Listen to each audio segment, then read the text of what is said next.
Shalom, selamat pagi. Sate pagi hari ini bertemakan yang muda atau yang tua. Karya Pendeta Dr. Andar Ismail dari seri buku Selamat Panjang Umur, terbitan BPK Gunung Mulia. Kalau memilih buah, Anda pilih buah yang muda atau yang tua? Tergantung buah apa. Kalau buah mentimun, yang mudalah yang dicari. Mana ada orang yang sengaja memilih mentimun yang sudah kuning dan keriput. Begitu juga dengan kelapa. Kalau kita sedang kepanasan di pantai, kelapa muda atau kelapa tua yang kita pilih? Jelas kelapa muda. Namun sebaliknya, ada dua buah yang enak justru kalau sudah tua. Misalnya, rambutan. Rambutan yang masih muda, apanya yang bisa dimakan? Masih kopong atau sawo. Sawo muda apa enaknya? Sepet dan bergetah. Bagaimana tentang orang? Mana yang lebih berguna? Orang muda atau orang yang tua?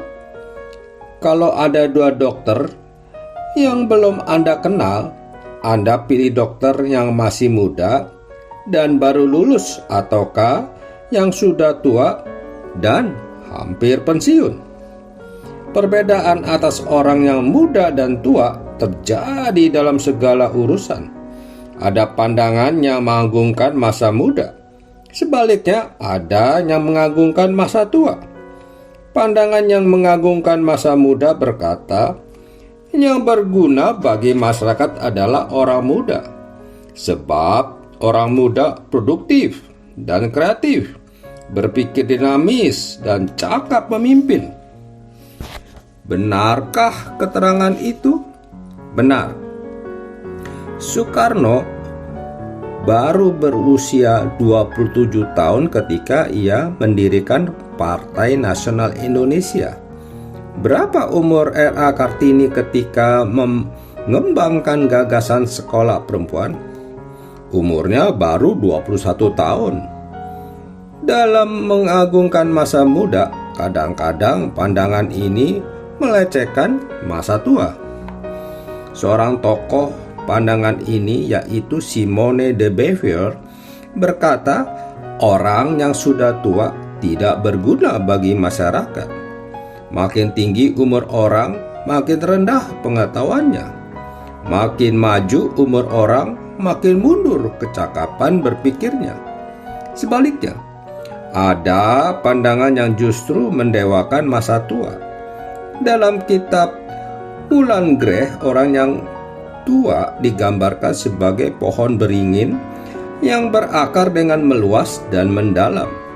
Kepada yang tua orang berteduh dan berguru. Juga Confucius mengagungkan masa tua.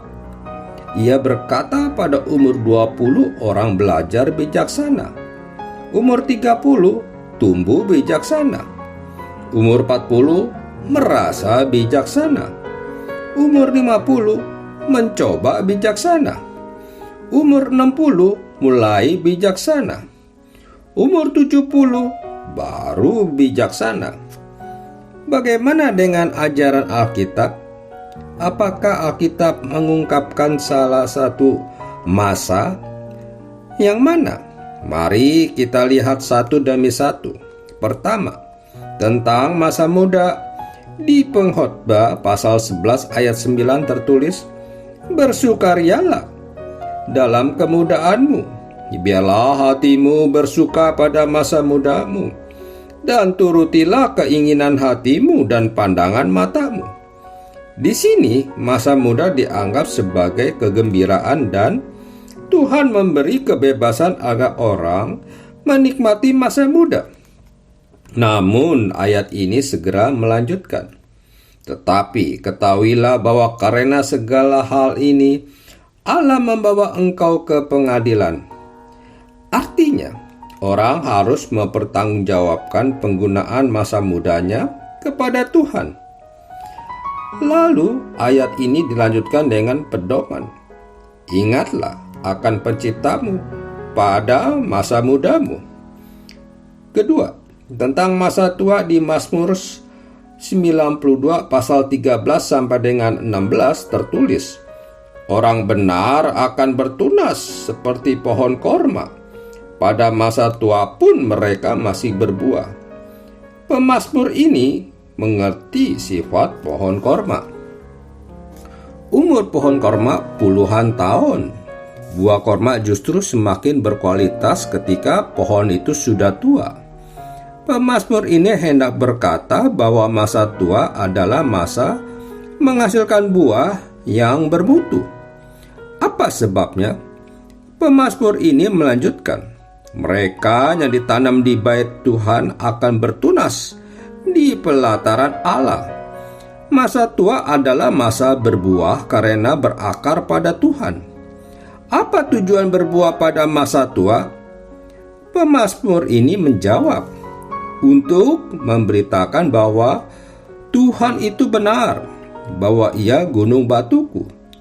Artinya, masa tua bukan untuk menganggur, melainkan ada fungsinya, yaitu bersaksi kepada generasi anak cucu tentang kebenaran dan kesetiaan Tuhan. Jadi, Alkitab tidak menganggungkan masa muda lalu melecehkan masa tua. Sebaliknya, Alkitab pun tidak menganggungkan masa tua lalu meremehkan masa muda. Dengan indah Yesaya 46 ayat 3 dan 4 merangkum sikap Tuhan terhadap masa muda dan masa tua. Hai orang-orang yang kudukung sejak dari kandungan, hai orang-orang yang kujunjung sejak dari rahim, sampai masa tuamu aku tetap dia, dan sampai masa putih rambutmu aku menggendong kamu. Aku telah melakukan dan mau menanggungmu kamu terus. Aku mau memikul kamu dan menyelamatkan kamu. Tulisan Yesaya itu mempunyai beberapa arti. Pertama, ini adalah pernyataan bahwa Allah adalah Tuhan atas masa muda maupun masa tua. Ia berdaulat atas masa muda dan masa tua hidup kita. Ia adalah pemilik hidup kita di masa muda dan tua. Kedua, ini adalah pengakuan bahwa Tuhan memelihara hidup kita di masa muda dan tua secara sinambung. Tuhan hadir secara aktif sepanjang bentangan hidup kita. Perhatikan bahwa Yesaya sampai menggunakan 7 kata kerja untuk menggambarkan keaktifan Tuhan memelihara kita. Mendukung, menjunjung, menggendong, melakukan, menanggung, memikul, dan menyelamatkan. Ketiga, ini adalah amanat agar masa muda dan masa tua dijalani dengan benar. Tuhan memberikan masa muda bukan supaya kita tenggelam dalam obsesi mengejar berbagai ambisi dan prestasi, kedudukan, kesenangan, dan harta benda. Di sini terkandung peringatan bahaya bahwa dalam masa muda kita begitu sibuk sehingga tidak mempunyai waktu untuk Tuhan dan orang lain. Ucapan Yesaya mengingatkan bahwa kita menjalani masa muda bukan karena kekuatan sendiri, melainkan karena Tuhan menjunjung kita. Amanat ini juga memberi peringatan tentang masa tua. Tuhan memberi masa tua bukan supaya kita hanya melihat hal-hal yang jelek dan menjengkelkan. Masa tua diberikan bukan untuk mengeluh, ini pegal, itu pegal, atau mengomel, anak cuek, mantu judes. Ucapan Yesaya ini mengingatkan kita untuk melihat hal-hal yang baik, yaitu bahwa Tuhan sungguh telah bermurah hati dan bahwa kita menjalani masa tua bukan sendirian. melainkan Tuhan sedang menggendong kita, baik terhadap masa muda maupun masa tua. Alkitab menegur sekaligus menghibur. Baik masa muda maupun masa tua mempunyai bahaya dan indahnya masing-masing. Perjalanan hidup adalah ibarat perjalanan naik mobil dari Jakarta ke Puncak. Panjangnya sekitar 80 km. Hidup kita pun sekitar 80 tahun.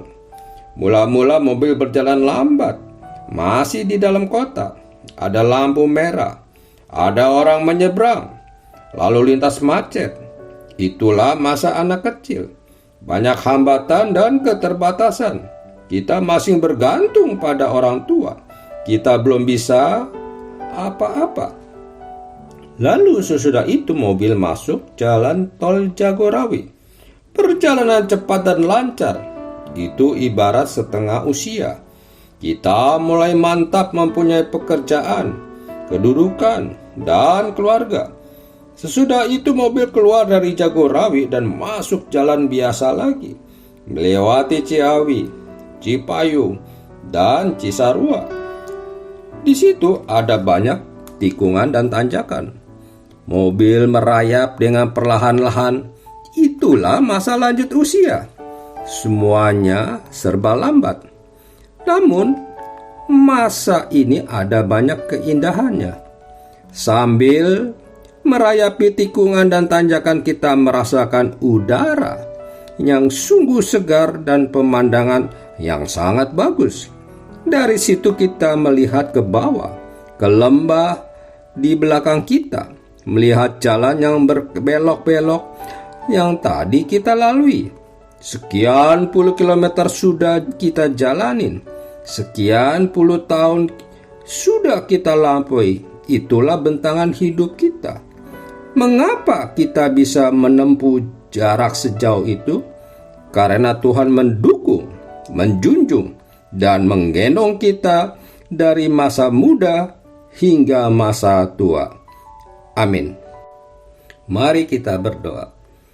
Bapa Surgawi, ajarilah kami supaya di masa muda kami tetap berkarya dengan baik.